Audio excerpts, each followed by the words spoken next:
Hotel ஸ்டைலில் veg white kurma எப்படி செய்யணும் அப்படின்னு பார்த்துடலாமா? வாங்க. ஒரு மிக்ஸி ஜாரில் இந்த மாதிரி உங்களுக்கு தேவையான அளவுக்கு காரம் இருக்கிற மாதிரி பச்சை மிளகாய் எடுத்துக்கோங்க, இஞ்சி பூண்டு, அதுக்கப்புறம் ஒரு ஏலக்காய், தேங்காய் எடுத்துக்கோங்க. அதுக்கப்புறம் முந்திரி சேர்த்துக்கலாம். முந்திரி சேர்த்தா இன்னும் ரொம்ப டேஸ்டியாக இருக்கும். முந்திரி வேணாம் அப்படின்னு நினைக்கிறவங்க இந்த மாதிரி பொட்டுக்கடலை சேர்த்திக்கோங்க.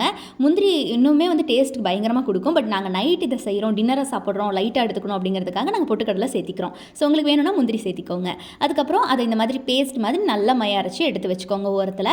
இதுக்கப்புறம் நம்ம தனியாக ஒரு ப்ராசஸ் பண்ண போகிறோம். அடுத்தது பார்த்தீங்கன்னா இந்த மாதிரி பெரிய வெங்காயத்தையும் கருவேப்பிலையும் ஒரு பவுலில் தேவையானதை எடுத்து வச்சுக்கோங்க. அதுக்கப்புறம் பார்த்தீங்கன்னா பிரியாணியோட வரக்கூடிய ஸ்பைசஸ் பார்த்தீங்கன்னா எடுத்து வச்சுக்கோங்க. இந்த மாதிரி கிராம்பு, சோம்பு, பட்டை, பிரியாணி எல்லாம், அதுக்கப்புறம் இந்த கலாஜீரான்னு சொல்லுவாங்க, அந்த மாதிரி ஒரு மெட்டீரியல், இதை வந்து ஸ்பைசஸில் எடுத்து வச்சுக்கோங்க. அதுக்கப்புறம் இது பார்த்தீங்கன்னா பச்சை பட்டாணி, இது தனியாக எடுத்து வச்சுக்கோங்க. அதுக்கப்புறம் உங்களுக்கு தேவையான அளவுக்கு காய்கறி, இந்த மாதிரி கேரட், பீன்ஸும் உருளைக்கிழங்கும் கட் பண்ணி ஒரு பிளேட்டில் எடுத்து வச்சுக்கோங்க. ஸோ அதுக்கப்புறம் நம்ம தேவையான எண்ணெயை ஊற்றிட்டு ஹீட் ஆனதுக்கப்புறம் இந்த ஸ்பைசஸ்லாம் உள்ளே கொட்டி நல்லா வதக்க ஆரம்பிச்சிருங்க. ஸோ இந்த மாதிரி ஃபஸ்ட் நல்லா வதக்கினதுக்கப்புறமா நீங்கள் கட் பண்ணி வச்சுருக்கக்கூடிய வெங்காயத்தையும் கருவேப்பிலையும் உள்ள கொட்டி நல்லா பச்சை வாசம் போகிற அளவுக்கு நல்லா வதக்கிக்கோங்க.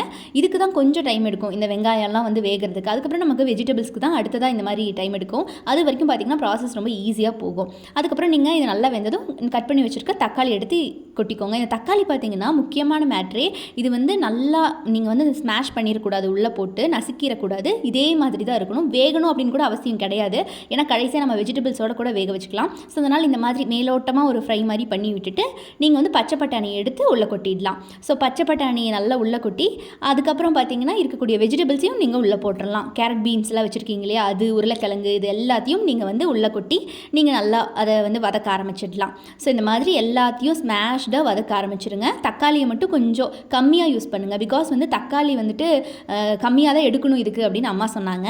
நாங்கள் இங்கே ஹாஃப் தக்காளி போட்டிருக்கோம். உங்களுக்கு வேணும்னா சின்ன தக்காளி ஏதாவது யூஸ் பண்ணிக்கோங்க. இதுக்கப்புறம் பார்த்தீங்கன்னா உப்பு போட்டுக்கோங்க. உங்களுக்கு தேவையான அளவு உப்பு இந்த மாதிரி டைமில் போட்டு நல்லா வதக்க ஆரம்பிச்சுக்கோங்க. தக்காளி பார்த்தீங்கன்னா இதில் கம்மியாக யூஸ் பண்ணுறது நல்லது இந்த வெஜ் ஒயிட் குருமாக்கு. ஸோ அதனால் அப்படி சொன்னேன். அதுக்கப்புறம் பார்த்தீங்கன்னா இதுக்கப்புறம் நம்ம அரைச்சி வச்சுருக்கோம்ல பேஸ்ட்டு, அதை நீங்கள் உள்ளே கொட்டி நல்லா அது கூட தண்ணி வேணுங்கிற அளவு ஊற்றிக்கோங்க. உங்களுக்கு எந்த பதத்தில் வந்து குருமா வேணுமோ அந்த அளவுக்கு தண்ணி ஊற்றிட்டு நல்லா நீங்கள் வதக்க ஆரம்பிச்சுக்கோங்க. உள்ளே நல்லா தண்ணி இந்த ஸ்டேஜ்லேயே ஊற்றிக்கோங்க. இந்த பேஸ்ட்டு நல்லா பதத்தில் இருக்கும்போது ஊற்றி நல்லா கிண்ட ஆரம்பிச்சுக்கோங்க. இதுக்கப்புறம் கடைசியாக பார்த்தீங்கன்னா ஒரு பச்சை மிளகா உள்ள அறுத்து போட்டுருங்க, நடுவில் மட்டும் கீரி போட்டுருங்க உள்ளுக்குள்ளே. அதுக்கப்புறமா இதனால் இந்த மாதிரி கொதி வந்தோடனே கொத்தமல்லி இலை தூவி நம்ம வந்து இதை க்ளோஸ் பண்ணிடலாம். ஸோ விசில் போட்டுடலாம். உங்களுக்கு நீங்கள் எந்த மாதிரி வந்து தேவைப்படுதோ, குருமா எந்த அளவுக்கு தேவைப்படுதோ அதுக்கு தகுந்த மாதிரி விசில் விட்டு திறந்திங்கன்னா செம்ம வாசனையாக இருக்கும். கண்டிப்பாக இந்த குருமாவை வீட்டில் ட்ரை பண்ணிங்கன்னா சப்பாத்தியை ஒன்று எக்ஸ்ட்ராவே போட்டு சாப்பிடுவாங்க வீட்டில் இருக்கிறவங்க. அவ்வளோ டேஸ்டியாக இருக்கும். இது என்னோட எவர்கிரீன் ஃபேவரட்டான டிஷ். எங்கள் அம்மா வந்து நான் சப்பாத்தி ஏதாவது சாப்பிடாமல் இருக்கேன், இல்லை பசி இல்லாமல் இருக்கேன் ஒரு மாதிரி அப்படின்னா இமீடியட்டாக எங்கள் அம்மா இந்த மாதிரி ஒரு குருமா வச்சு அப்படியே எனக்கு கிரேவிங்ஸ் கொண்டு வந்துடுவாங்க. மறக்காமல் நீங்களும் உங்கள் வீட்டில் இதை ட்ரை பண்ணிவிட்டு டேஸ்ட் எப்படி இருந்துச்சு அப்படிங்கிறது என்கிட்ட சொல்லுங்கள்.